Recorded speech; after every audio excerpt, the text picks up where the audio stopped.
Now joining me with more on the crisis in the coalition, editor of Israel National News, Arutz-Sheva English, Yoni Kempinski. Yoni, thank you for joining us. Now, starting with reports that Silman resigned under duress. Has anyone heard from Silman in the last 48 hours, and what are her relatives saying?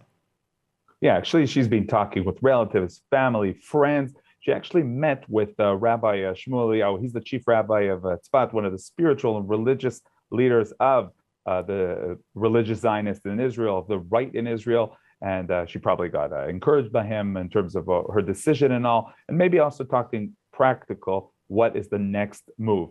In terms of politicians, on the other hand, we don't know who she's been talking to, probably not many. We understand that the Prime Minister's office was trying to reach her minutes after the announcement of the resignation and did not reach her. She was in some sort of hiding yesterday. What we do know is that she's in touch with her friends and family. She's in Jerusalem meeting actually this rabbi that I mentioned. So it's not as if she's announced and ran away. This is something that everyone understands as consequences, and trying to understand also what the other people and other groups, and parties, of course, will do following this announcement. All right, well, we know that she met with former Prime Minister Netanyahu yesterday, but has she spoken with Prime Minister Bennett? Is this a done deal, or might she still return to Yamina? It seems that it's a done deal.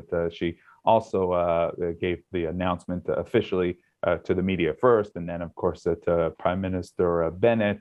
It's at a stage where all Knesset members, all party members are reacting and seeing it as a done deal. We understand that this is something that she debated some time. What's interesting is that she decided to do this. We always had the question, which will be the first member of Yamina, or maybe of the other party, Tikva Chadasha, of Gideon Sar's party, who will be the first one to say enough is enough. And she is actually the one who did it. It was kind of surprising to many, also even to other members of the coalition who were thinking of doing it, and who now we see them debating them between themselves. What's the next stage? And so it's a done deal, and there's no way coming back from her decision. The question of what will be with the government, and that's a bigger question. All right, so what is the coalition doing to prevent this outcome? For example, what more do we know about the midnight meeting between MKs Shaked, Kara, and Orbach, and other than MK Shikli, who, if anyone, is most likely to defect? It's exactly interesting about that meeting and the silence. What do I mean?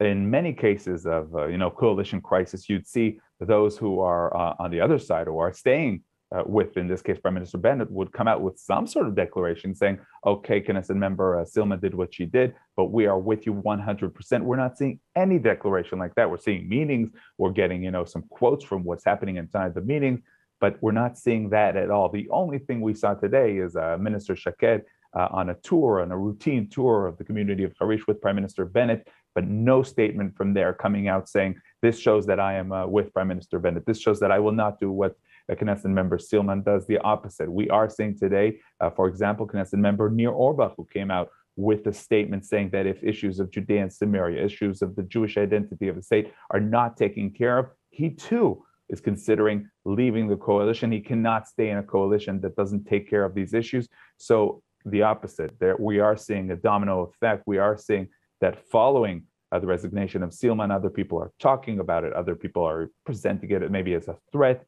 but we're not seeing it all. The members of Yamina coming out and saying, Prime Minister Bennett, we're with you. Are we facing another round of endless elections and stalemates? So, as you mentioned, endless. That's the big problem, because according to all the polls, even if there will be new elections, even after all the emotions and the reactions and the protests, we probably will come to the same point of equal 50% versus 50%, 60 mandates versus 60 mandates, if you will. And it's many forces in the political arena in Israel are hoping to somehow, if the government is toppled, to create a new government from the current Knesset. Now, that's very hard, because some may misunderstand the numbers. We're saying that Silman moved and suddenly it's 60 versus 60. But in terms of creating a government, it's not 60 at all. Netanyahu has a bit more than 50 mandates that will go with him, because the Arab Party are in the opposition and they are irrelevant for this potential Netanyahu government. So Netanyahu, to create a government, will have to bring with him, members of parties that he was in with very bad situation, very competing situation during the past year. If it's Yamina and Gideon Sar's party, Tikva Chadasha, New Hope, or maybe actually Blue and White, the party of Benny Gantz, the former chief of staff, who really wanted to be a prime minister and was always, put aside, or he has also his own experience with Netanyahu. Will that happen? Only time will tell. But many, many, many parts of this current Knesset do not want to go to elections from, by the way, one main reason: no one knows who will be back in the Knesset after the elections. All right, Yoni, thank you so much. ILTV Plus, your news from Israel and more 24/7. Start your free trial today. Subscribe at iltv.tv and watch from any device.